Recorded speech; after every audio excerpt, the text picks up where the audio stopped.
Hello and welcome back to another episode of our eTail UK pre-event speaker interviews. Delighted to be joined again today by Stephen Dewar, who is Director of Marketing and AI Transformation Leader at Black Circles, and also another one of our esteemed speakers at eTail UK in Manchester this June. Stephen, I'd love to hand over to yourself to give a brief introduction on yourself, your role, a bit on your background and the work you're doing at Black Circles.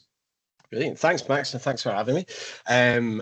So, as you said, Stephen Dewar, Director of Marketing and AI Transformation, so quite a mouthful in itself. In simplest terms, Black Circles is the UK's leading online tyre retailer. Since 2015, we have been owned by the Michelin Group. So we probably wear two hats. We obviously sell tires online, a super exciting product, but we also act as an innovation lab so that any of the insights, generation, market plans, and how things are changing in terms of consumer behavior is shared across Michelin's global footprint.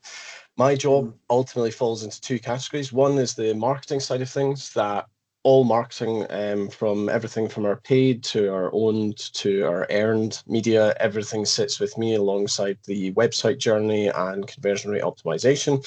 And then more recently, in the last 2 years, I have been leading our charge on AI transformation. AI is obviously transforming not only how businesses operate, but how society operates itself. So it's making sure that we adopt AI in a ethical, efficient, and productive way across not just marketing, but the entire business. Perfect. So it sounds like they're keeping you busy, Stephen, wearing Yeah, multiple just a bit. hats, for sure. One of the things I know that me and you have spoke about before is sort of the key is personalization and the importance of personalization in terms of marketing and getting it right for your customers. What's something you think brands are still getting a little bit wrong, really, in regards to personalization, and where are some of the ways in which you'd go to get that right? I think the ultimate thing is I find a lot of brands say we do personalization and we treat Mm, customers as individuals, but it's ultimately we end up treating them as groups or mosaic yes. profiles if you go back long enough.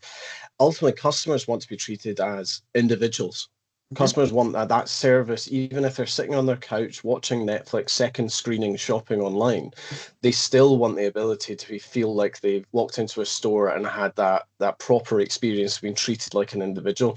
So the biggest thing for me is that understanding customers, their motivations, their ultimate their needs more than anything Mm, else is the most important thing businesses can be doing.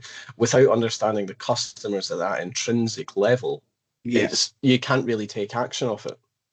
So more essentially more personalization, more narrowed it down into groups. And how do you, I guess, go about doing that? Just to follow up, is it like research with your customer market? Is it surveys? Like, what are some of the ways in which you can gather that data? As a company, I would say it falls into three categories Mm, of varying degrees of difficulty. One is proper data analytics. So we yeah. have quite advanced attribution models. We Hmm. understand website journeys in a very intrinsic way. We've implemented AI into our stack to help us understand insights more than just what's happening. It's helping us understand why things are happening Yes. using AI agents. The other side is the traditional things of genuinely use surveys, Mm, post-purchase surveys, pre-purchase surveys as well. Can we yes. understand why customers abandon their journey so that we can help the Interesting. customer of tomorrow? But then in the end of it, human beings are human beings. We have, as a business, always put customers at the heart of what we do. And that involves talking to customers. We try to treat every customer as an opportunity, as someone, as a human being who has a need that we can help satisfy. And by Mm. doing so, we create super fans. 100%. That makes sense. Thank you. Really, really useful. And just, I'd like to dig back into that AI piece of your role as Mhm. well. Because obviously, you mentioned it was quite a nice line around AI, not just changing business, but also obviously changing the way people are living and operating. Mhm. Thinking about the role that AI will realistically play in marketing over the next few years, do you think it's going to be something that changes the game where we're at now? Do you think it's a little bit overhyped? Because I mean, it's all anyone's talking about, right? So where are we going to see the real value with AI? Where's it really going to change roles like yours? I absolutely think AI is not a flash in the pan, and I Hmm. absolutely think it is here to change the way in which society works.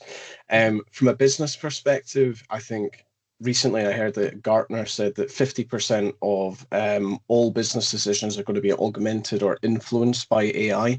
Yeah. This isn't so much about us understanding again what is happening. AI will help us understand why things are happening and drive critical thinking, which I think is going to be the most important skill for the next generation of 100%. of workers in the UK or globally. Mm. From a broader perspective of AI, I'll answer this in a bit of a strange way. Yeah.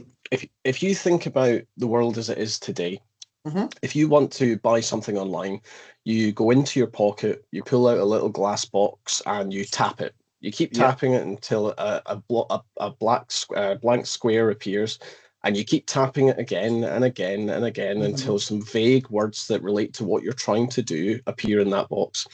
And what you get in reward of that is 10,000 links that you have to click on and click on and click on until eventually you trust some Mm. stranger on the internet and go, I'll give you my money.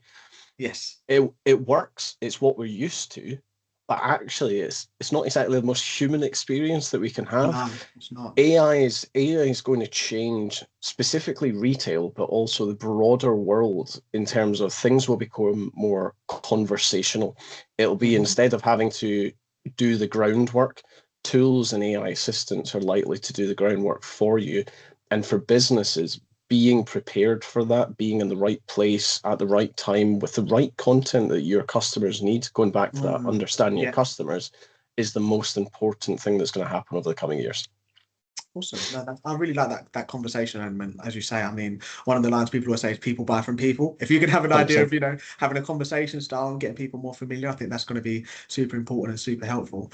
Really exciting. And obviously at the event at eTail UK, you'll be discussing this AI in a bit more detail, particularly around Mm-hmm. sort of how it links with personalization. Can you Yep. give a little bit more insight into how you've sort of driven success or any experiences you've got in that space? A little preview for our audience of what you're going to say in Manchester. It's really interesting. As I said, we've spent a lot of time understanding who our customers are, how they behave, and Hmm. ultimately what they need. There are some simple things that we have done in that we've introduced an AI chatbot like every business in the world Yes. has at the moment.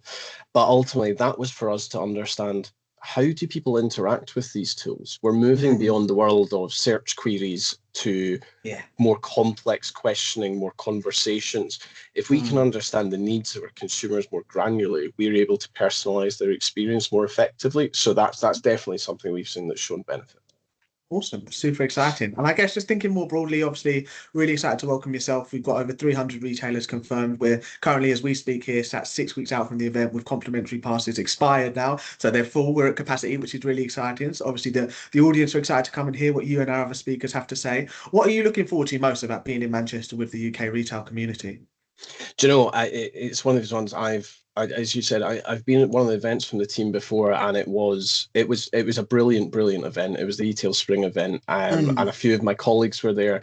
The biggest thing that I took away from it was the fact that as marketeers, we're quite insular. Often, Hmm. you don't get the greatest opportunity to share insights with people doing the same thing as you in Absolutely. different industries, different businesses, because you're hardly going to go out and tell your competitor how things are going so well. But these are great opportunities to meet people who are like-minded, possibly seeing the same Mm. things, the same challenges, the same opportunities, and discuss things, talk shop with people who genuinely know what they're doing. Absolutely perfect. Exactly that building that networking opportunity, speaking to peers is something that's super important, and having so many of you in the same room is going to hopefully be super valuable. Look, Stephen, I'd like to say a massive thank you to you for taking some time to speak with us, and look very much forward to welcoming you back in person to Manchester in a few weeks and seeing you again and hearing your insights. Thank you very much. Take care.